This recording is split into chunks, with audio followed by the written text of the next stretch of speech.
मेरी पहली क्लासेस मैंने आपको बताया था, मेरी पहली क्लासेस में आपको काफ़ी चीज़ें बताई थी, पहली और दूसरी क्लासेस में। आज मैं आपको सबसे इम्पोर्टेंट चीज़ बताने जा रहा हूँ, जो कि एग्ज़ाम्स में आती हैं, डेफ़िनेटली आती हैं और इनके डिफरेंसेस भी आते हैं। डिफरेंसेस मैं बताऊँगा बाद में, पहले मैं इनका मतलब आपको समझा देता हूँ। बुक कीपिंग और अकाउंटिंग। बुक कीपिंग और अकाउंटिंग क्या होती है, ये मैं आपको समझा देता हूँ, इनको अच्छे से सिखा देता हूँ, ठीक है? ताकि आप लोग को समझ में आ जाएगा कि एक्चुअल में बुक कीपिंग होता क्या है और अकाउंटिंग होता क्या है, ठीक है? मैं सबसे पहले स्टार्ट करता हूँ अकाउंटिंग से। और आप लोगों से रिक्वेस्ट है, अगर आपको ये क्लास करनी है तो आपको पहले मेरी दूसरी क्लासेस करनी पड़ेगी, तभी आपको ये क्लास समझ में आएगी अच्छे से, ठीक है? तो पहले की जो 2 क्लासेस हैं वो आप कर लो, उसके बाद में ये आपको क्लियर समझ में आ जाएगा, ठीक है? अब देखिए, सबसे पहले अकाउंटिंग और बुक कीपिंग क्या होती हैं, ठीक है? अब मैं आपको समझाने जा रहा हूँ सबसे पहले बुक कीपिंग क्या होती है। अकाउंटिंग में मैं बाद में आऊंगा। सबसे पहले आपको समझाने जा रहा हूँ बुक कीपिंग क्या होती है। देखो, बुक कीपिंग समझाने से पहले मैं आपको एक छोटा सा एग्जाम्पल देना चाहता हूँ, छोटा सा एक एग्जाम्पल देना चाहता हूँ, तो आपको समझ में आएगा। मान लीजिए, थोड़ी देर के लिए मान लीजिए, और हो भी सकता है ऐसा हो और ऐसा ना भी हो, ठीक है? आपके मम्मी पापा, आपके छोटे भाई, आपकी छोटी बहन और आप 5 लोग रहते हैं अपने घर में, ठीक है? मैं अभी बुक कीपिंग समझा रहा हूँ, ठीक है? थोड़ी देर के लिए जो मैं समझा रहा हूँ उसको समझिए, तो आप बुक कीपिंग अच्छे से समझ जाएंगे। मान लीजिए आपके घर में कौन कौन रहता है, आपके मम्मी पापा, आपकी छोटी बहन और आपका छोटा भाई, आप लोग रहते हैं, या बड़ा भाई है, कोई भी 3 भाई बहन रहते हैं, ठीक है? साथ में आपकी दादी जी और दादाजी भी रहते हैं, ठीक है? साथ में आपके दादी जी और दादाजी भी रहते हैं, मान लीजिए, ठीक है? अब होता क्या है, हर महीने क्या होता है, आपके घर में आपके फादर या मदर जो भी जॉब करते हैं, अगर फादर करते हैं या फिर मदर करती हैं, दोनों भी जॉब करते हैं, ठीक है? जॉब करते हैं तो पैसे आते हैं, ठीक है? सैलरी आती है, फिर सैलरी में से फिर खर्चे होते हैं, राइट? फिर उन सैलरीज में खर्चे होते हैं। खर्चे किस तरीके के होते हैं? खर्चे बहुत तरीके के होते हैं, जैसे दादा दादी के मेडिकल का खर्चा, बच्चों की फीस, आप लोगों की फीस हो गई, आप लोगों की ट्यूशन की फीस हो गई, स्कूल की फीस हो गई, आप लोगों के बुक्स किताबों की फीस, आप लोगों के कपड़ों की फीस, आपका घर का किराया, ये सब बहुत सारे खर्चे होते हैं, राइट? अब मैं इसी को लेके थोड़ा सा आगे समझाऊंगा तो आपको समझ में आ जाएगा बुक कीपिंग होती क्या है। मान लीजिए ये एक बुक है, ये एक बुक है, ठीक है? एक नोटबुक है। इस नोटबुक में आपके मम्मी या आपके फादर, आपके आपके पापा, ठीक है, वो क्या करते हैं, वो इस नोटबुक में सारे के सारे खर्चे क्या करते हैं, नोट करते हैं। वो इस नोटबुक में सारे के सारे खर्चे क्या करते हैं, नोट करते हैं। खर्चे नोट करने का मतलब क्या मैं बता रहा हूं, जैसे सैलरी आई तो उन्होंने लिख दिया सैलरी आई इतना रुपए आया, ठीक है? मतलब आपके फादर की सैलरी आई, आपकी मदर की सैलरी आई, यहाँ यहाँ इतना इनकम आया। मान लीजिए आपकी कोई और, आपके फादर और आपकी मदर की कोई और इनकम का सोर्स भी है, मतलब कहीं और से भी पैसे आते हैं। जैसे आपके फादर या मदर का कहीं पे कोई प्रॉपर्टी है, उससे रेंट भी आता है, तो यहाँ पे लिख दिया यहाँ से रेंट भी आया। मतलब जहां जहां से पैसे आ रहा है पहले उन्होंने वो सब लिख दिया, भाई पैसे वैसे पैसे यहाँ से आ रहे हैं। और उसके बाद क्या किया, उन्होंने फिर खर्चे लिखना शुरू कर दिए। खर्चे क्या लिखना शुरू कर दिए, मान लीजिए आपका नाम है श्याम, तो लिखा श्याम की फीस, श्याम की स्कूल की फीस, श्याम की ट्यूशन की फीस, श्याम के कपड़ों की फीस, श्याम को भाई पार्टी के लिए कुछ पैसे दिए थे, ठीक है? श्याम को क्रिकेट खेलना था तो बैट खरीद के दिया, ये सारे खर्चे श्याम को। मान लीजिए आपकी बहन का नाम है राधा, नहीं राधा नहीं कहेंगे, आपकी बहन का नाम मान लीजिए प्रियंका, ठीक है? तो प्रियंका का खर्चा, प्रियंका की फीस, प्रियंका का स्कूल का फीस, प्रियंका का ट्यूशन का फीस, ठीक है? ये सब आपने कर दिया। मान लीजिए आपकी एक और भाई है, ठीक है, उसका नाम है कृष्णा, तो आपने कृष्णा का खर्चा, कृष्णा की फीस, सारा सारा खर्चा यहाँ लिख दिया। दादा दादी का सारा खर्चा आपने यहाँ पे भी लिख दिया। दादा दादी का मेडिकल का खर्चा, दादा का मेडिकल का खर्चा, उनके ओपीडीज, हॉस्पिटल जाते हैं, ये सारा मतलब जितने भी खर्चे महीने में होते हैं, वो सारी की सारी आपने इस किताब में लिख दिया। आपने इस किताब में क्या किया, वो सारे के सारे खर्चे लिख दिए, ठीक है? इस किताब में मान लीजिए ये 2 पेजेस भर गए सारे खर्चों से, उन्होंने सारा खर्चा। उसके बाद में भाई आपके फादर के भी कुछ कुछ खर्चे होंगे, आपकी मदर के भी कुछ खर्चे होंगे, सबके सबके अपने अपने कुछ ना कुछ खर्चे होंगे ही होंगे।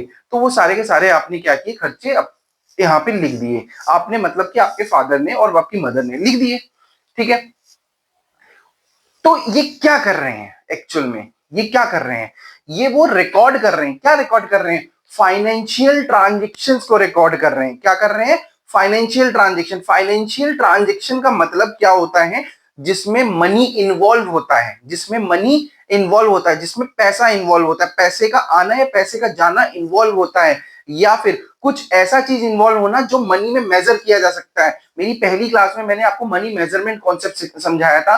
मनी मेजरमेंट कॉन्सेप्ट के अकॉर्डिंग आप सिर्फ और सिर्फ उसी चीज की अकाउंटिंग कर सकते हो जिस चीज को आप मनी में या तो मेजर कर सकते हो, मनी में या तो कन्वर्ट कर सकते हो, मतलब पैसों में मेजर कर सकते हो, पैसों में कन्वर्ट कर सकते हो। याद है? तो आप मेरी पहली क्लास देखोगे तो आपको समझ में आ जाएगा कि मनी मेजरमेंट की बात मैं क्या कर रहा हूं। मतलब यहां बुक कीपिंग क्या बोले, अब मैं बुक कीपिंग में धीरे धीरे आता हूं, अब मैं बुक कीपिंग की डेफिनेशन पे धीरे धीरे आता हूं। क्या बोल रहे हैं? Book keeping is a part of accounting. Agree? थोड़ी देर के लिए आप इसको छोड़ दीजिए, पार्ट ऑफ अकाउंटिंग को थोड़ी देर के लिए छोड़ दीजिए। आप आगे पढ़िए, पार्ट ऑफ अकाउंटिंग मैं आपको बाद में बताऊंगा जब मैं इसका एंड करूंगा। ठीक है? being a process of recording financial transaction, being a process called recording financial transaction and event। मैंने आपको फाइनेंशियल ट्रांजेक्शन्स के बारे में बताया था, मैं फिर से बता देता हूं। फाइनेंशियल ट्रांजेक्शन मतलब वो ट्रांजेक्शन जहां पे पैसों का आना या जाना इंक्लूड होता है। ऐसे ट्रांजेक्शन जहां पे पैसे जा रहे होते हैं या आ रहे होते हैं, या फिर कोई एक ऐसे सामान का ट्रांजेक्शन होता है, सामान का लेना या सामान को देना, जो आप उस सामान को पैसों में कन्वर्ट कर सकते हो। जैसे एग्जांपल, आपने साइकिल दिया तो आपके पास में पैसे आए, बट साइकिल आपने बेची, आपने साइकिल बेच दी सेकेंड हैंड, लेकिन साइकिल को आपने मनी में कन्वर्ट किया ना, मनी में मेजर किया ना कि भाई ये साइकिल मैं 2000 रुपए की बेचूंगा, यानी 2000 रुपए क्या है? मनी है। मनी में आपने मेजर कर दिया उस साइकिल को, राइट? तो ये चीज है फाइनेंशियल ट्रांजेक्शन। आप कोई भी फाइनेंशियल ट्रांजेक्शन करोगे तो उसको रिकॉर्ड करना, recording financial transaction and event. Event भी मैंने अपनी पहली क्लास में समझाया था, मैं फिर से बता दूं। इवेंट का मतलब कोई ऐसी घटना जिसके घटित होने या घटित ना होने से आपके पास में पैसे आते हैं या जाते हैं। एक सिंपल सा एग्जांपल है बेटिंग, है ना? किसी से आप शर्त लगाते हो कि भाई मैंने तुमसे शर्त लगाई है इंडिया आज जीत जाएगी। अब इंडिया अगर जीत गई तो आपको पैसे मिलेंगे, अगर इंडिया हार गई तो आप पैसे दोगे। यही होता है किसी एक घटना के घटित होने या ना होने से। समझ गए? तो ये एक छोटा सा एग्जांपल है कि किसी घटना इवेंट को भी आप क्या करते हो? रिकॉर्ड करते हो। ठीक है? फाइनेंशियल ट्रांजेक्शन को book keeping is a part of accounting being a process of recording financial transaction and event. समझ गए मेरी बात? बुक कीपिंग क्या है? आपने क्या किया यहाँ पे? आपने सारा सारा रिकॉर्ड कर दिया। आपकी मम्मी ने या आपके फादर ने क्या किया? सारे के सारे जो भी खर्चे और इनकम थे, पहले पैसे आए, ये सब एक पेपर पे, 2 पेपर पे रिकॉर्ड कर दिए। तो ये क्या किया आपके मदर और फादर ने? क्या किया? ये किया है आपके मदर और फादर ने यहाँ पर बुक कीपिंग की है। क्या किया यहाँ पर? Book keeping. उन्होंने सारी की सारी इनकम, सैलरी आई मदर की, फादर की सैलरी आई, फिर रेंट आया, कोई फिक्स डिपॉजिट था उससे इंटरेस्ट आया, पहले सारी इनकम ले ली, और उसके बाद में खर्चे भी यहाँ पे आपके दादा के, आपकी दादी के, आपकी बहन के, आपके भाई के सारे खर्चे उन्होंने क्या किए यहाँ पर? वन बाय वन क्या किया? रिकॉर्ड कर दिया। तो ये क्या किया है आपके फादर और मदर ने? आपके फादर और मदर ने यहाँ पे बुक कीपिंग की है। क्या की है? Book keeping. इसी को हम क्या बोलते हैं? Book keeping. सीधी सी सिंपल सी बात। समझ गए मेरी बात? अब मैं आता हूं यहां पर। Book keeping is a part of accounting. Book keeping is a part of accounting मतलब क्या है? मतलब ये है कि बुक कीपिंग अकाउंटिंग का पार्ट है। मतलब अकाउंटिंग इतना बड़ा है, अकाउंटिंग बहुत बड़ा है, और मतलब ये समझ लीजिए accounting is a wider term. Accounting is a wider term. Book keeping उसका छोटा सा पार्ट है। बुक कीपिंग उसका छोटा सा पार्ट है, लेकिन याद रखिए अकाउंटिंग यहीं से चालू भी होती है। अकाउंटिंग का स्टार्ट पॉइंट क्या है? स्टार्ट पॉइंट है बुक कीपिंग। अकाउंटिंग का स्टार्ट पॉइंट क्या होता है? Book keeping. यानी अगर आपको अकाउंटिंग करनी है तो आपको सबसे पहले बुक कीपिंग करनी पड़ेगी। अपने सारे खर्चों को, अपनी सारी इनकम को आपको रिकॉर्ड करना पड़ेगा। ठीक है? समझ गए मेरी बात? तो is the part of accounting. Book keeping accounting का पार्ट है। जब बुक कीपिंग हो जाती है, जब बुक कीपिंग को आप कंप्लीट कर देते हो, तब आप अकाउंटिंग स्टार्ट करते हो। मेरी बात समझ गए? तब आप क्या करते हो? आप अकाउंटिंग स्टार्ट करते हो। मेरी बात समझ गए? So book keeping is a part of accounting.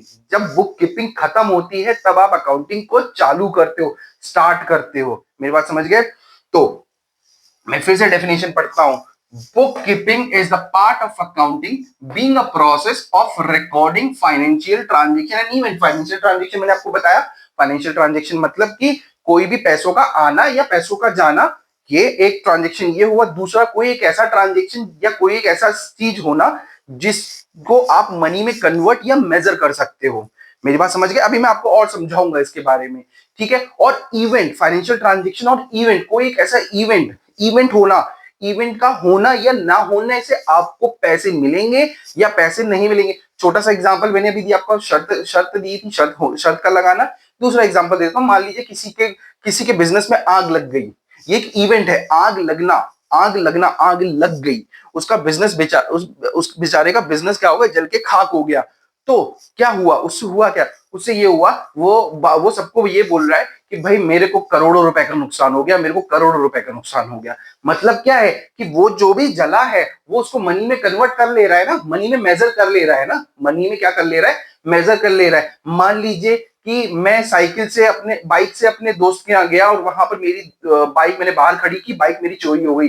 अब मैं, एक इवेंट हुआ, चोरी हो गया, एक इवेंट हुआ, मैं अपने दोस्त को बोला अरे यार मेरी 60,000 रुपए की बाइक थी वो चोरी हो गई। मैंने क्या हुआ, मैंने बाइक को किसमें मैंने वो कर दिया, मेजर कर दिया 60,000 रुपए की बाइक को। तो ये भी मेरा नुकसान है ना, वो आग लगना भी मेरा नुकसान था, वो शर्त का होना या शर्त का ना होना इज ऑल्सो माई व्हाट, माई नुकसान, राइट, या माई फायदा, जो मेरा फायदा हो रहा है या नुकसान हो रहा है। तो उससे क्या हो रहा है, पैसे का आना या जाना किसी एक ऐसे इवेंट से, किसी एक ऐसे घटना के होने या घटना के ना होने से अगर आपको कोई पैसे आते हैं या आपके पास से पैसे जाते हैं तो उसको हम क्या बोलते हैं, उसको हम इवेंट बोलते हैं। और जब आप उनको रिकॉर्ड करते हो, आप उन फाइनेंशियल ट्रांजेक्शन्स को रिकॉर्ड करते हो, तो उस पूरे प्रोसेस को हम बोलते हैं बुक कीपिंग। अब इस पूरी डेफिनेशन में मैंने तीन चीजें निकाली है, इस पूरी डेफिनेशन से मैंने तीन चीजें निकाली है। पहली, identifying financial transaction in event. क्या बोला, book keeping is the part of accounting being process of recording financial transactions and event in the books of account. कहां पे, सॉरी इसको भी मैं कर रहा हूं, आप कहां पे रिकॉर्ड कर रहे हो, ये पॉइंट रह गया। आप कहां पे रिकॉर्ड कर रहे हो, आप रिकॉर्ड कर रहे हो बुक्स ऑफ अकाउंट्स में। किसके बुक्स ऑफ अकाउंट में, अपने, ना ना ना ना ना, आप बिजनेस के बुक्स ऑफ अकाउंट में। अब मैं बात कर रहा हूं बिजनेस की, वो एक फैमिली का जो मैंने एग्जांपल दिया था कि आप, आपकी मदर, आपके फादर, वो एक एग्जांपल था। अब उस एग्जांपल को हम खत्म करते हैं, थोड़ी देर के लिए खत्म करते हैं। अभी यहाँ पर वो एग्जांपल फिर से आएगा, अभी हम उस एग्जांपल को खत्म करते हैं। अब मैं आ जाता हूँ बिजनेस पर। मैंने अपनी पहली क्लास में भी आपको बताया था, आप अकाउंटिंग हमेशा किसकी करते हो, आप अकाउंटिंग हमेशा करते हो बिजनेस की, ना कि बिजनेसमैन की। क्यों? क्योंकि there is one concept which is called business entity concept. Business entity concept क्या बोलता है, बिजनेसमैन और बिजनेस दोनों अलग अलग लोग हैं, और आप हमेशा किसकी अकाउंटिंग करेंगे, आप हमेशा बिजनेस की अकाउंटिंग करोगे। आपको बिजनेसमैन से कोई लेना देना नहीं है। मेरी बात समझ गए, समझ गए? अब देखिए मेरी बात, आप ये सब कहां रिकॉर्ड करते हो, मैंने ये बुक बोला था ना, नोटबुक बोला था। तो वही बिजनेस में वही नोटबुक क्या कहलाई जाती है, बुक्स ऑफ अकाउंट। वही बिजनेस में वही नोटबुक क्या कहलाई जाती है, बुक्स ऑफ अकाउंट। मतलब आपके घर में नोटबुक, बट बिजनेस में क्या हो जाएगी, वो नोटबुक चेंज हो जाएगा, उसका नाम क्या हो जाएगा, बुक्स ऑफ अकाउंट। बिल्कुल सही बोल रहे हो आप। यानी कि आप कहां रिकॉर्ड करते हो सारे के सारे ट्रांजेक्शन्स को, बुक्स ऑफ अकाउंट में रिकॉर्ड करते हो। कहां करते हो, बुक्स ऑफ अकाउंट में। ग्रेट। अब फिर से मैं ये डेफिनेशन पढ़ता हूँ। Book keeping is a part of accounting, जैसे बताया वो बुक कीपिंग अकाउंटिंग का पार्ट है, being a process of recording financial transaction and event in the books of accounts. समझ गए मेरी बात? अब ध्यान से सुनिए, इस पूरे डेफिनेशन में मैंने तीन चीजें निकाली। सबसे पहली चीज, identifying financial transaction and event.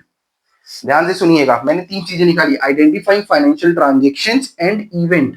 Financial transaction and event, सबसे पहले आपको आपको आइडेंटिफाई करना पड़ेगा, आपको पता करना पड़ेगा कि भाई ये फाइनेंशियल ट्रांजेक्शन है या नहीं है।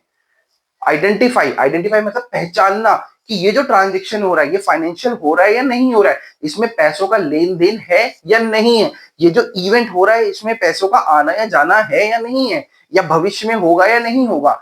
तो इसको आप क्या बोलोगे, identifying financial transaction and event. सबसे पहले आप पहचानो। सब एक छोटा सा एग्जांपल दे रहा हूं, आपने क्या किया, आप गए अपने फ्रेंड के साथ में, आपने क्या किया, आप गए अपने फ्रेंड के साथ में गए और आपने खाना खा लिया, कहीं रेस्टोरेंट में जाके खाना खा लिया, वो इवेंट है। क्या वो फाइनेंशियल इवेंट है? नहीं, फाइनेंशियल कोई इवेंट, वो फाइनेंशियल इवेंट आप तो गए, आपने खाना खाया, ठीक है, आपने पैसे दे दिए, बट क्या वो आपके बिजनेस से रिलेटेड है?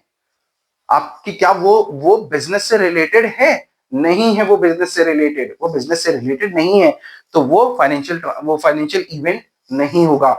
दूसरा फाइनेंशियल ट्रांजेक्शन, फाइनेंशियल ट्रांजेक्शन का दूसरा छोटा सा एग्जांपल देता हूं। आपने क्या किया, आपने अपनी मदर से पैसे लिए, आपने अपनी मदर से पैसे लिए, ये फाइनेंशियल ट्रांजेक्शन है? हाँ है। ये मैं अभी घर वालों का एग्जांपल दे रहा हूं। अब अगर मैं बिजनेस की बात करता हूं, बिजनेस की छोटी सी बात करते हैं, बिजनेस में कोई भी ऐसा ट्रांजेक्शन जो फाइनेंशियल नेचर का है, यानी कि पैसों का आना या पैसों का जाना जहां पर इन्वॉल्व है, जैसे एग्जांपल मैंने सामान खरीदा या मैंने सामान बेचा, दुकान में गए, दुकान वाले को बोला भैया 10 kg चीनी दे दीजिए, उसने चीनी बेच दी मेरे को, ये फाइनेंशियल ट्रांजेक्शन है? हाँ है। तो आइडेंटिफाई करना कि क्या कोई एक ऐसा ट्रांजेक्शन फाइनेंशियल है या नहीं है।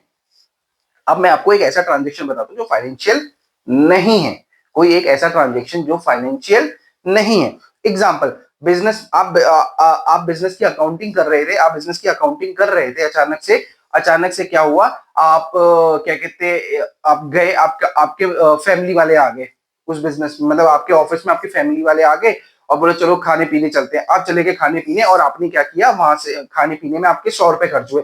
किसके खर्च हुए? आपके खर्च हुए। क्या वो बिजनेस के खर्च हुए? क्या वो 100 रुपए क्या बिजनेस के थे? नहीं, वो 100 रुपए आपके थे। तो क्या वो फाइनेंशियल ट्रांजेक्शन की कैटेगरी में आएगा? नहीं, वो बिजनेस का खर्चा नहीं है। लेकिन हाँ, अगर मान लीजिए अगर आप अकाउंटिंग कर रहे थे और कोई क्लाइंट आता और आप उस क्लाइंट को लेके जाते, 100 रुपए खर्च करते खाने पीने में, तो वो 100 रुपए क्या हो जाता, फिर फाइनेंशियल ट्रांजेक्शन हो जाता। क्यों? आपने क्लाइंट पे खर्चा किया है, वो बिजनेस का खर्चा माना जाता, तो वो फाइनेंशियल ट्रांजेक्शन है। यानी कि आइडेंटिफाइंग फाइनेंशियल ट्रांजेक्शन, सबसे पहले आपको फाइनेंशियल ट्रांजेक्शन को आइडेंटिफाई करना पड़ेगा कि क्या वो ट्रांजेक्शन मनी में मेजर किया जा सकता है या नहीं किया जा सकता, मनी में कन्वर्ट है या नहीं है, और क्या वो बिजनेस से रिलेटेड है या नहीं है। ठीक है, मनी में मेजर करने वाली बात अब मैं बता रहा हूं। देखो, मैंने पहले ही बोला, आपको मेरी ये क्लास करने से पहले आपको मेरी दूसरी वाली क्लास करनी पड़ेगी, मनी मेजरमेंट वाली, दूसरी और पहली क्लास। तो मैं आपको फिर से बता देता हूं, कोई भी ऐसा ट्रांजेक्शन जिसमें आप उस पर्टिकुलर ट्रांजेक्शन को मनी में या तो मेजर कर सकते हो या मनी में मेजर नहीं कर सकते हो। तो अगर मनी में मेजर कर सकते हो तो वो फाइनेंशियल ट्रांजेक्शन है, अगर मनी में मेजर नहीं हो सकता तो फाइनेंशियल ट्रांजेक्शन नहीं है। एग्जांपल के तौर पे, भाई आप क्या करो, आप अकाउंटिंग कर रहे हो, तो आपके जो मैनेजर है वो बहुत ईमानदार है। ये क्या मनी में मेजर किया जा सकता है कि कितने रुपए के ईमानदार है? नहीं किया जा सकता, कोई वो फाइनेंशियल ट्रांजेक्शन तो है नहीं। लेकिन आपके मैनेजर की जो घड़ी है, हाथ में जो घड़ी पहनी है ना, वो उन्होंने खरीदी है कहीं से, ठीक है, वो उन्होंने खरीदी है कहीं से, तो वो क्या है, वो फाइनेंशियल ट्रांजेक्शन में आ सकता है। क्यों? क्योंकि आपने उस घड़ी को क्या किया, मनी में मेजर कर सकते हो कि 2 लाख रुपए की है, 3 लाख रुपए की है। मेरी बात समझ गए? तो ये है सबसे पहले identifying financial transaction and event, measuring them in terms of money. जब आपने फाइनेंशियल ट्रांजेक्शन कंसीडर कर लिया, आपने देख लिया कि भाई ये मेरा फाइनेंशियल ट्रांजेक्शन है, सामान खरीदना, सामान बेचना, मान लीजिए आपकी दुकान है टीवी की, फ्रिज की, आपकी इलेक्ट्रॉनिक्स की दुकान है, समझ गए मेरी बात? तो मान लीजिए मैं आया हूं आपकी दुकान में, मैं बोलता हूं भाई मेरे को ये टीवी खरीदनी है। आपने बोला ठीक है टीवी ले जाइए, मैंने बोला मैं पैसे बाद में दूंगा, आपने बोला ठीक है। मैं 10,000 रुपए की टीवी घर लेके चला गया, 10,000 रुपए की टीवी घर लेके चला गया, क्या वो फाइनेंशियल ट्रांजेक्शन है? हाँ, वो फाइनेंशियल ट्रांजेक्शन है। दूसरा, क्या आप उसको मनी में मेजर कर सकते हो? हाँ, 10,000 रुपए की टीवी थी। कितने हजार रुपए की टीवी थी? 10,000 रुपए की टीवी थी। आपने उसको मनी में मेजर कर लिया कि भाई मैंने सचिन भैया को 10,000 रुपए की टीवी बेची है, आपने तुरंत मेजर कर लिया। आपने जब मेजर कर लिया कि 10,000 रुपए की टीवी है, आपने उसको क्या किया, record the transaction and event in the books of account. आपने उसको क्या किया, बुक्स ऑफ अकाउंट में रिकॉर्ड कर दिया। समझ गए मेरी बात? बुक कीपिंग क्या होती है? सीधी सिंपल बात है, आपको सबसे पहले ये चेक करना है कि वो ट्रांजेक्शन, जो भी ट्रांजेक्शन हो रहा है, वो बिजनेस से रिलेटेड हो रहा है या नहीं हो रहा है। आइडेंटिफाइंग फाइनेंशियल ट्रांजेक्शन मतलब कि बिजनेस से रिलेटेड है या नहीं है, इवेंट बिजनेस से रिलेटेड है या नहीं है। दूसरा, मेजर करना पड़ेगा आपको कि क्या वो जो ट्रांजेक्शन वो मनी में मेजर किया जा सकता है। अगर मनी में मेजर किया जा सकता है तो ठीक है, तो ही हम उसको रिकॉर्ड करेंगे, और अगर मनी में मेजर किया जा सकता है तो उसको आप बुक्स ऑफ अकाउंट में रिकॉर्ड कर दोगे। इसी को हम बोलते हैं बुक कीपिंग। बुक कीपिंग कब शुरू होती है? अकाउंटिंग से पहले। Book keeping is a part of accounting, being a process of recording financial transaction and event in the books of accounts. मेरी बात क्लियर हुई? ठीक है, बुक कीपिंग क्लियर हो गया? ठीक है, अब मैं आपको अकाउंटिंग सिखाऊंगा। अकाउंटिंग में आपको मैं थोड़ी देर के लिए वापस से उसी एग्जाम्पल पे लेके आना चाहता हूँ जो एग्जाम्पल मैंने अभी लिया था, आपके घर का एग्जाम्पल की। आप रहते हैं, आपकी मदर रहती है, आपके फादर, आपके दादा दादी, आपके सिबलिंग्स, ठीक है। मैं अकाउंटिंग में वो समझाऊंगा, आप प्लीज ध्यान से समझिएगा, क्योंकि ये जो आप समझोगे very very important, this thing is very very important. Now now listen carefully, listen very very carefully, ठीक है। Accounting, accounting is a systematic process of measuring, recording and summarizing। अब इन तीनों को मैं एक साथ समझाता हूं, ठीक है, एक साथ समझाता हूं। बस आप ये समझ लीजिए, यहां तक तो ये बुक कीपिंग की डेफिनेशन बोल रहा है, आपको मैं समझा रहा हूं। ये जो अकाउंटिंग की डेफिनेशन की यहां से ये जो लाइन चालू हो रही है, यहां से लेके यहां तक, ये तो बुक कीपिंग की डेफिनेशन बोलता है। क्या बोल रहा है, ध्यान से सुनिए। Accounting is a systematic process of measuring, recording, measure करना, उसको रिकॉर्ड करना, ये बुक कीपिंग ही तो है। अकाउंटिंग, मैंने स्टार्टिंग में यही तो बोला था, book keeping is the part of accounting, book keeping is the part of accounting. तो ये जो लाइन है ये बुक कीपिंग की तो बोल रहे हैं, मतलब measuring, measuring what, measuring financial transaction and event. वो फाइनेंशियल ट्रांजेक्शन और इवेंट को क्या करता है, मेजर करता है, फिर उसको रिकॉर्ड करता है। मेजर, मेजर क्या करता है कि क्या वो फाइनेंशियल ट्रांजेक्शन है, क्या वो फाइनेंशियल इवेंट है। फाइनेंशियल ट्रांजेक्शन, फाइनेंशियल इवेंट होने का मतलब ये कि क्या वो बिजनेस से रिलेटेड खर्चे हैं, क्या वो बिजनेस से रिलेटेड एक्सपेंसेस हैं, क्या वो जो घटना है या वो जो इवेंट है वो क्या बिजनेस से रिलेटेड है। मतलब बिजनेस से रिलेटेड ही आपको देखना है, ठीक है। मतलब accounting is a systematic process of measuring, recording. Accounting is systematic, systematic मतलब क्या, सिस्टम के अकॉर्डिंग चलना। सिस्टम, सिस्टम इज व्हाट, हर चीज को एक तरीके से नोट करना, हर चीज को एक तरीके से लिखना, नोट करना, उसको उसको बिल्कुल कायदे से रखना। It's kind of like system ना। मैं आपको भी और आगे बताऊंगा सिस्टम का मतलब क्या होता है, किसी चीज का सिस्टमैटिक तरीके से चलना, है ना। मतलब बहुत सारी भीड़ भाड़ है, बहुत सारी भीड़ भाड़, क्या वो सिस्टमैटिक तरीके से चले, नहीं। लेकिन अगर वही भीड़ भाड़ एक सीधे सिंगल लाइन में चलने लगे तो वो सिस्टमैटिक तरीका है ना। तो वैसे ही है systematic, systematic process of measuring, recording. अब ध्यान से सुनिए, इस पेपर पे, इन पेपर्स में आपकी मदर और फादर ने क्या किया था, आपकी मदर और फादर ने क्या किया था, सारे के सारे खर्चे इस पेपर पे लिख दिए थे। और इस पेपर में 2 पेजेस में सारे खर्चे लिख दिए थे। किस किस के खर्चे, आपकी दादी के, आपके दादा के, आपके, आपकी बहन के, आपके भाई के, उनकी अपनी मदर, उनके खुद के खर्चे, उनके हस्बैंड यानी कि आपके फादर के खर्चे, उन्होंने सब 2 पेजेस पे लिख दिए थे सारे खर्चे। वो एक महीने में इतने थे, कितने थे खर्चे होते, इतनी इनकम होती है, सब लिख दिया ना। तो ये वही है मेजरिंग, रिकॉर्डिंग। समझ गए मेरी बात। उन्होंने ये तो नहीं लिखा मौसी आई थी, उन्होंने ये तो नहीं लिखा बुआ आई थी, है ना। क्यों, क्योंकि ये सब चीजें मनी में आप कन्वर्ट नहीं कर सकते। यहाँ पे क्या आएगा, यहाँ पे सिर्फ और सिर्फ वही चीज आएगी जो फाइनेंशियल ट्रांजेक्शन है, इवेंट है, और जिनको आप मनी में कन्वर्ट कर सकते हो। मेरी बात समझ गए। तो ये जो लाइन है, ये जो यहां तक जो लाइन है, ये क्या बोली, सिर्फ बुक कीपिंग बता रही है। तो ये मैंने ये अभी तक इतना बताया, अभी मैं आगे बताऊंगा, इसके आगे भी बता रहा हूं। उन्होंने क्या किया, उन्होंने इन 2 पेजेस पर रिकॉर्ड्स कर दिए। क्या रिकॉर्ड कर दिए, सारे के सारे खर्चे, सारी की सारी इनकम्स को रिकॉर्ड कर दिया, ठीक है। सारे के सारे खर्चों को, सारी की सारी इनकम्स को रिकॉर्ड कर दिया, सबसे related, measuring, recording and summarising. Now यहां से डिफरेंस है, यहां से मैं आपको समझाऊंगा, ध्यान से समझिएगा। Summarising the financial transaction, summarising the financial transaction. अब ध्यान से सुनिए, समराइजिंग द फाइनेंशियल ट्रांजेक्शन का मतलब क्या है।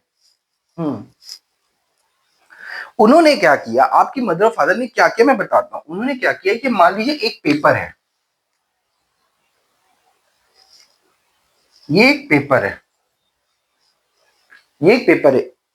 पहले उन्होंने क्या किया, सबसे पहले उन्होंने लिखा यहां पर नंबर 1 खर्चा ये, नंबर 2 ये, नंबर 3 ये, 4 5 6 7 8, ऐसे उन्होंने खूब सारे खर्चे लिखते गए लिखते गए लिखते गए लिखते गए। उन्होंने क्या किया, उन्होंने बुक कीपिंग की। अभी उन्होंने क्या किया, उन्होंने अभी क्या किया, बुक कीपिंग की है।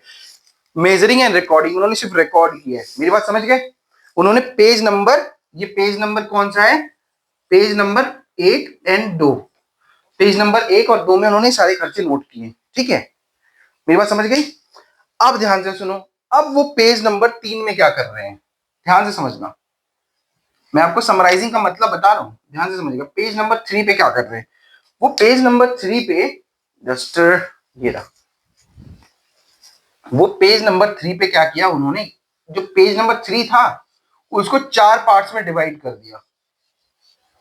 जो पेज नंबर 3 था उसको 4 या आप कहो, आप कह सकते हो 6 पार्ट्स में डिवाइड कर दिया। 6 पार्ट्स में उन्होंने क्या किया, डिवाइड कर दिया पेज नंबर 3 को, 6 पार्ट्स में डिवाइड कर दिया, 6 पार्ट्स में डिवाइड कर दिया। अब ये वो कैसे कैसे डिवाइड कर सकते हैं, ये देखो। एक तरीका, पेज नंबर 3 में मान लीजिए भाई ये थे फादर के खर्चे,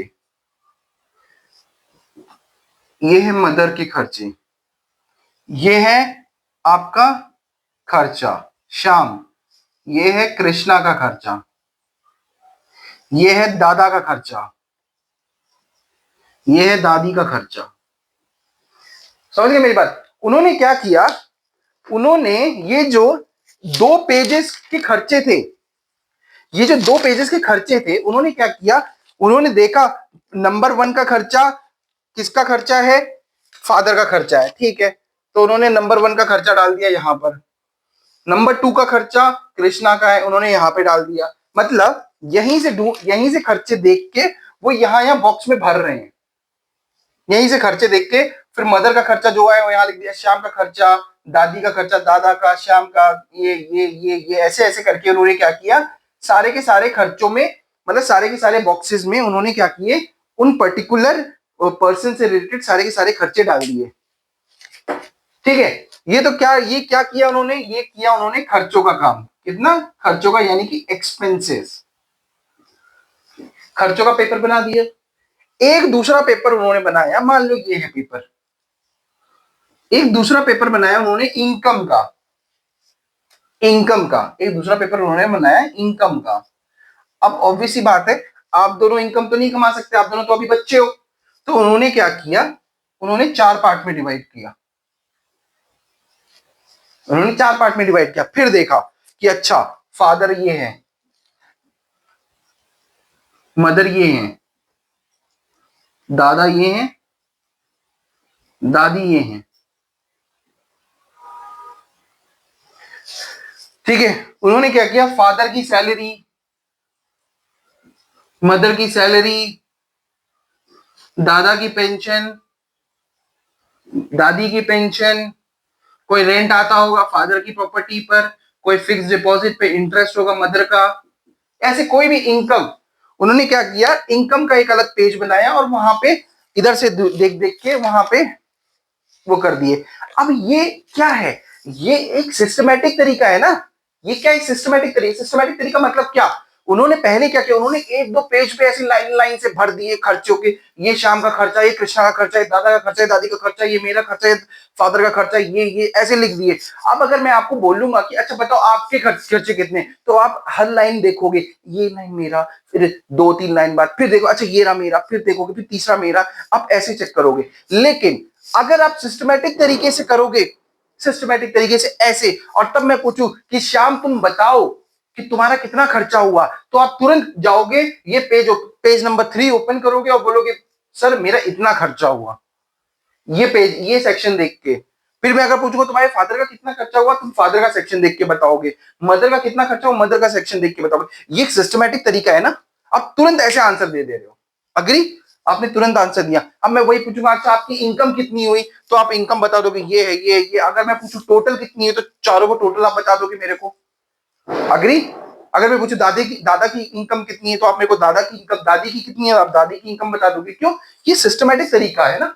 आपने रिकॉर्ड बुक कीपिंग की, बुक कीपिंग करने के बाद भी सबसे पहले आपने बुक कीपिंग की, आपने रिकॉर्ड किया, आपने सारे के सारे ट्रांजेक्शन को रिकॉर्ड किया, फाइनेंशियल ट्रांजेक्शन को रिकॉर्ड किया। उसके बाद में आपने क्या किया, उसके बाद में आपने उसको सिस्टमैटिक तरीके से रिकॉर्ड किया। उसके बाद में आपने क्या किया, सिस्टमैटिक तरीके से। एक छोटा सा एग्जांपल देता हूं, जब आप लोग कभी भी स्कूल में जाते हो और कोई टीचर बहुत जल्दी जल्दी बोलता है, तो आप क्या करते हो, आप रफ कॉपी में क्या करते हो, पहले नोट करते हैं, ये नोट करते, फिर घर जाके उसको सिस्टमैटिक तरीके से अपने फेयर कॉपी जो होती होगी, फेयर रजिस्टर होता होगा, उसमें आप आराम से फिर धीरे धीरे लिखते होगे सिस्टमैटिक तरीके से, point by point, point by point.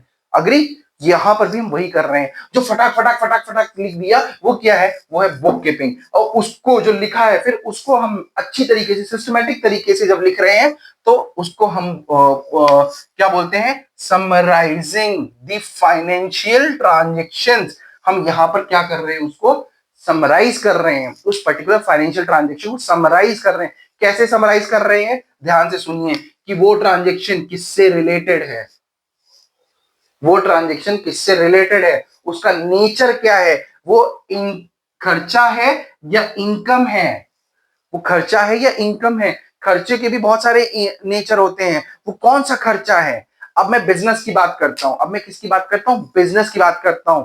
Business में आप बहुत सारे खर्चे करते हो, वो कौन सा खर्चा है, वो रेंट है, तो मैं रेंट का दिखाऊंगा।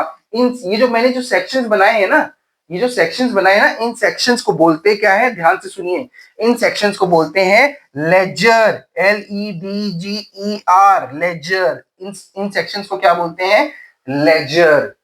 क्या बोलते हैं इन सेक्शंस को, लेजर। मतलब कि मैं क्या कर रहा हूं, मैं खर्चों को उनके डिफरेंट बॉक्सेस में डाल रहा हूं। अच्छा, ये रेंट का खर्चा है, तो पहले मैंने नोट कर लिया था रेंट का खर्चा है, मैंने रेंट के बॉक्स में लिख दिया रेंट का खर्चा। मैंने फिर देखा, अच्छा ये सैलरी दिया है मैंने अपने एम्प्लॉइज को, तो मैं एक सैलरी का बॉक्स बनाया था, मैंने वहां लिखा सैलरी का इतना खर्चा। फिर मैंने दिखाया, अच्छा ये मैंने जो साफ सफाई करने आते हैं उनको खर्चा दिया था, मेंटेनेंस, मैंने यहाँ पे मेंटेनेंस का एक बॉक्स बनाया, मेंटेनेंस का। तो ये सब बॉक्सेस क्या है, इन सब बॉक्सेस को हम क्या बोलते हैं, इन सब बॉक्सेस को हम बोलते हैं लेजर। इन सब बॉक्सेस को हम क्या बोलते हैं, लेजर। यानी कि हम समराइज करते हैं, समराइजिंग द फाइनेंशियल ट्रांजेक्शंस। सबसे पहले रिकॉर्ड करते हैं, बुक कीपिंग करते हैं, उसके बाद में उनको समराइज करते हैं ऐसे, उनके बाद हम उनको समराइज कैसे करते हैं, ऐसे। Summarising the financial transaction.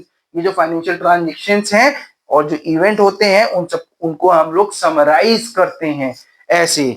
ठीक है, समझ गए मेरी बात, ग्रेट। अब नेक्स्ट पार्ट पे आते हैं, समराइज। फिर accounting is a systematic process of measuring, recording and summarising the financial transaction. इतना आप लोग समझ गए। Analyzing and interpreting the financial statement and, ठीक है, अब यहां तक समझो, यहां तक analysing and interpreting the financial statement, ये क्या है, इसके लिए मुझे ये वाला अब रफ करना पड़ेगा, इसको मिटाना पड़ेगा, ठीक है। तो अभी तक आप, मैं फिर से मैं भी बोल रहा हूं, आप लोगों को ये क्लास मेरी बहुत अच्छे से तभी समझ आ पाएगी जब आप लोग मेरी फर्स्ट क्लास को अच्छे से कर लोगे, फर्स्ट और सेकंड क्लास को। ट्रस्ट मी, उसमें उन क्लासेस में मैंने बहुत अच्छे से बता रखा है क्या होता है फाइनेंशियल ट्रांजेक्शन्स। मैंने आपको कॉन्सेप्ट्स भी और प्रिंसिपल्स भी अच्छे से बता रखे हैं, ठीक है, ओके। फाइनेंशियल स्टेटमेंट पहले समझिए। फाइनेंशियल स्टेटमेंट, अभी मैं आपको बहुत अच्छी तरीके से फाइनेंशियल स्टेटमेंट नहीं बता रहा हूँ, अभी मैं सिर्फ आपको इतना बता रहा हूँ जितना आपको जरूरत है समझने की। फाइनेंशियल स्टेटमेंट अब आगे जब चलोगे तब मैं और अच्छे से तरीके से बताऊंगा। फाइनेंशियल स्टेटमेंट, आपको मैंने बताया था असेट्स, आपको मैंने बताया था लाइबिलिटीज, राइट, आपको मैंने बताया था प्रॉफिट, प्रॉफिट पता है आप लोग को, आपको मैंने बताया था लॉस, ठीक है, क्लियर, ठीक है। फाइनेंशियल स्टेटमेंट क्या होता है, फाइनेंशियल स्टेटमेंट एक ऐसा स्टेटमेंट होता है जिसमें आप बताते हो कि मेरे पास में मेरी इतनी प्रॉपर्टीज हैं, मेरी इतनी असेट्स हैं, मेरे पास में मेरी इतनी लाइबिलिटीज हैं, यानी कि मेरे पास उधारी, लोन, उधारी, दूसरों का पैसा जो देना है वो इतना है। मेरी बात समझ गए, मतलब आप क्या करते हो, मान लीजिए ये एक पेपर है, एक पेज है, पेज, ठीक है, आपने क्या किया, इस पेज को दो भागों में डिवाइड कर दिया। ठीक है, आप पहले क्या दिखा रहे हो, लाइबिलिटी, और दूसरा क्या दिखा रहे हो, असेट।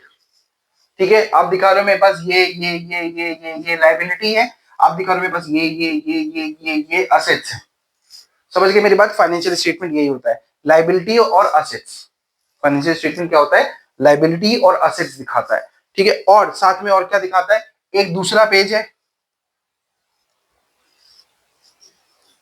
आपने क्या किया, आपने यहां दिखाया एक्सपेंस, यहां आपने क्या दिखाया, इनकम। समझ गए? आपने क्या दिखाया, एक्सपेंस, और यहाँ क्या दिखाया, इनकम।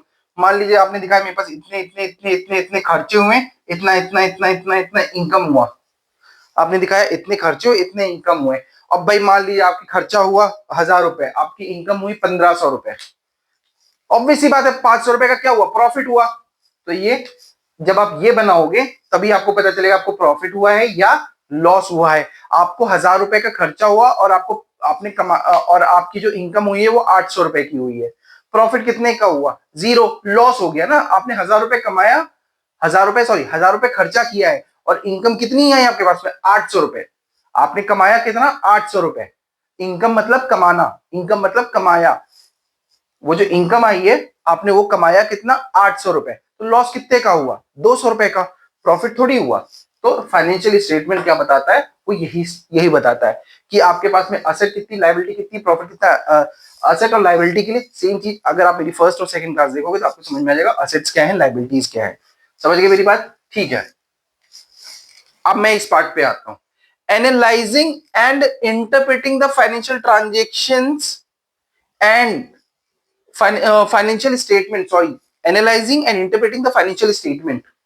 वो जो मैंने जितने भी मैंने अपने ट्रांजेक्शन्स को नोट किया है, सबसे पहले मैंने क्या किया, ट्रांजेक्शन को दो पेपर में नोट किया। दो पेपर में नोट करने का यही है, accounting is a systematic process of measuring recording.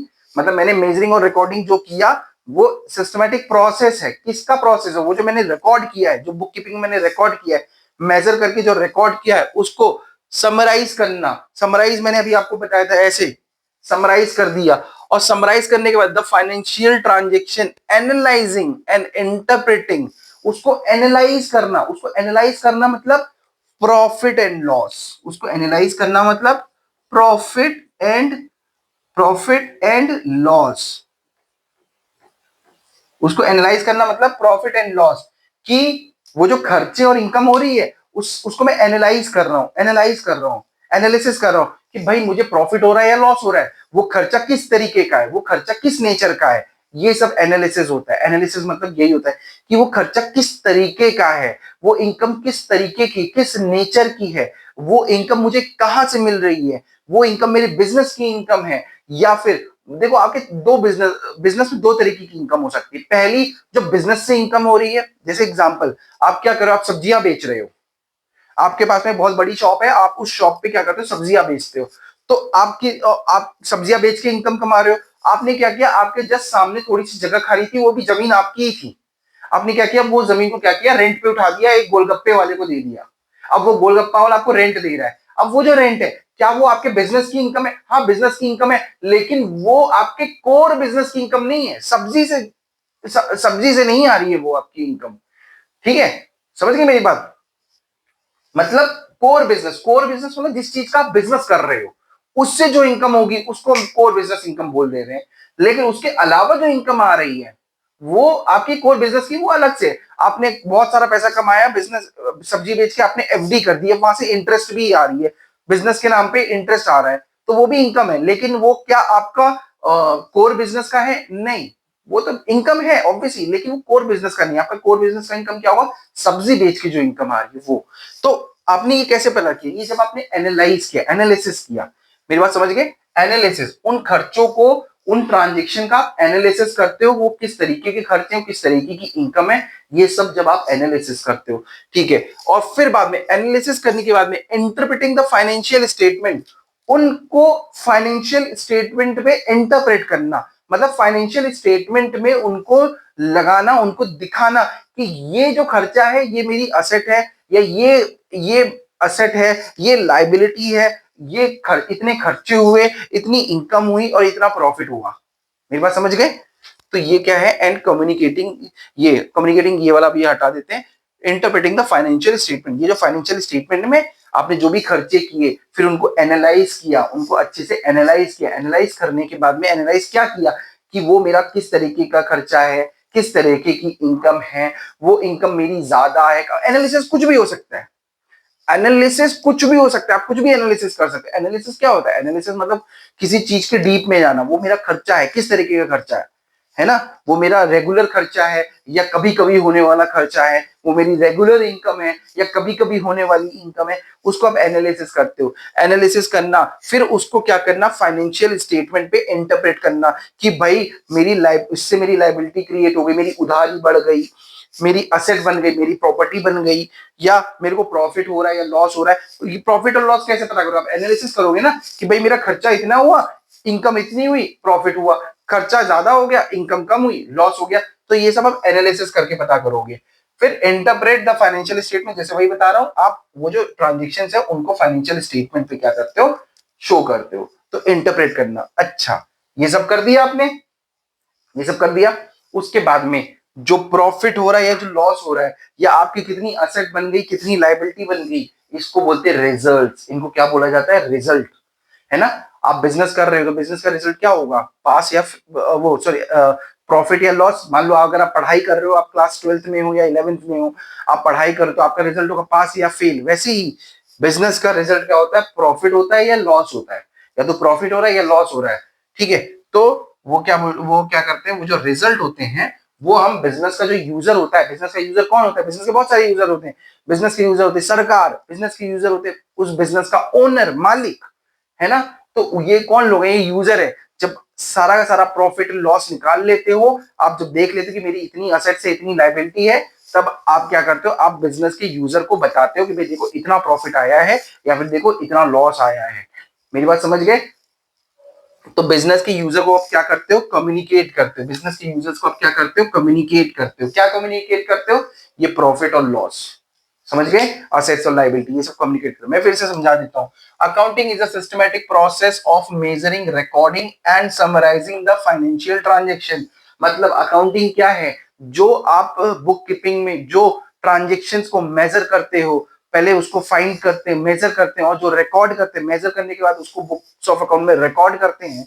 ठीक है, तो उसको सिस्टमैटिक ढंग से कैसे प्रेजेंट किया जाए, सिस्टमैटिक ढंग से कैसे प्रेजेंट किया जाए, वो अकाउंटिंग है। और क्या है अकाउंटिंग, उसको समराइज करना, वो जो खर्चे, वो जो फाइनेंशियल ट्रांजेक्शन्स हैं, वो जो इनकम है, उन सबको आप कैसे समराइज कर रहे हो, किस तरीके से उसको समराइज कर रहे हो, मतलब समरी फॉर्म में लिख रहे हो, बहुत अच्छी तरीके से, बहुत अच्छे प्रेजेंटेबल फॉर्मेट में कि आप प्रेजेंट कर सको। तो उसको बोलते हैं summarising the financial transaction. Analysis करना, वो जो खर्चे, इनकम या कोई भी फाइनेंशियल ट्रांजेक्शन है या इवेंट है, आप उसको उसका एनालिसिस कर रहे हो कि भाई मेरा खर्चा कितना हुआ, मेरी इनकम कितनी हुई, मेरे को प्रॉफिट हो रहा है या मेरे को लॉस हो रहा है, मेरे पास में प्रॉपर्टी बढ़ रही है यानी कि असेट बढ़ रही है, या फिर मेरे पास में लायबिलिटी हो रही है यानी उधारी बढ़ रही है मेरे पास में। तो वो क्या हो रहा है, तो वो सब क्या है, एनालिसिस करना। And interpreting the financial statement, उन वो जो एनालिसिस करने के बाद में आप क्या करते हो, उसको इंटरप्रेट करते हो कहां पे, फाइनेंशियल स्टेटमेंट में, अपने बैलेंस शीट में। बैलेंस शीट क्या होता है मैं बाद में बताऊंगा। ये लाइबिलिटी और असेट्स में आप इंटरप्रेट करते हो, दिखाते हो कि ये मेरी असेट है, ये मेरी लाइबिलिटी है। असेट का मतलब सिर्फ प्रॉपर्टी नहीं होता, असेट का मतलब कुछ भी हो सकता है जो आपका है। सेम चीज है, मैं वही बोलूंगा जब आप मेरी सेकंड क्लास, फर्स्ट क्लास या सेकंड क्लास करोगे तो समझ में आ जाएगा वो मेरा खर्चा किस तरीके का खर्चा है, इनकम है, ये सब स्टेटमेंट में आता है। बुक कीपिंग में फिक्स बता दो, book keeping is a part of accounting. Book keeping accounting का पार्ट है। ठीक है, तो बुक कीपिंग, जैसे मैंने बताया, बुक कीपिंग क्या है, अकाउंटिंग का पार्ट है। और उसमें हम क्या करते हैं, उसमें हम रिकॉर्ड करते हैं, खर्चों को रिकॉर्ड करते हैं। उसमें हम समराइजिंग फॉर्म में इन सब में रिकॉर्ड नहीं करते, हमको सिर्फ सीधा सीधा रिकॉर्ड कर दिया जाता है। समझ गए मेरी बात, सीधा सीधा रिकॉर्ड किया जाता है। फिर मैंने आपको लेजर का मतलब समझाया। ठीक है, ओके ग्रेट, आज इतना ही रखते हैं। Thank you so much. इसके आगे की क्लास में जल्द से जल्द डालने की कोशिश करूंगा। Thank you, bye bye.